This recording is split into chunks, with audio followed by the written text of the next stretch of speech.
সাত সকালে মর্মান্তিক দুর্ঘটনা দুর্গাপুর টাউনশিপে বিবেকানন্দ রোড এলাকায়। সকাল থেকে নিম্নচাপ, তারই মধ্যে একটি চারচাকা গাড়ি আনন্দ বিহার দিয়ে দুর্গাপুর হাউসের দিকে যাচ্ছিল। ঠিক সেই সময় বিবেকানন্দ রোড রাস্তার মুখে একটি উল্টো দিক থেকে টোটোর সাথে মুখোমুখি ধাক্কা।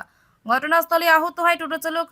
আহত টোটো চালক বছর 40-এর দিনেশ সাহা, ধুবিঘাটের কর্মকার পাড়ার বাসিন্দা। আহত অবস্থায় টোটো চালককে পুলিশের স্থানীয় পথচারীদের সাহায্যে দুর্গাপুরের ডিএসপি মেন হসপিটালে নিয়ে যায়।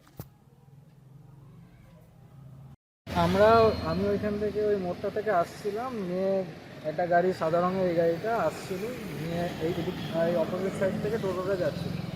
তো টোটোটা মানে আচমকাই টানটা নেয়, গাড়িটা টোটোতে মেরে গাড়িটা গাছে ধাক্কা লেগে দিয়েছিল। তো ওই আওয়াজটা শুনে আমরা তাকালাম কী হলো, নিয়ে ততক্ষণে দেখছি এরকম হয়ে গেছে। হ্যাঁ, না তার পরবর্তীতে ওনাকে নিয়ে আমি দাঁড়ালাম, নিয়ে পুলিশের গাড়ি এলো, নিয়ে ওনাকে ওঠানো হচ্ছিল। তো স্যার বললেন যে একটু উঠিয়ে দেয়, হেল্প করো। তো আমিও সাথে ছিলাম। তো স্যার বললো যে তুমি একটু চলো হসপিটাল। মারাত্মক কিছু ইনজুরি হয়েছে নাকি? না, সেরকম তো কিছু বুঝলাম না, হালকা এখানে রক্ত বুঝতে পারলাম আমি। যে এবার বাকি ডাক্তাররা দেখাচ্ছে।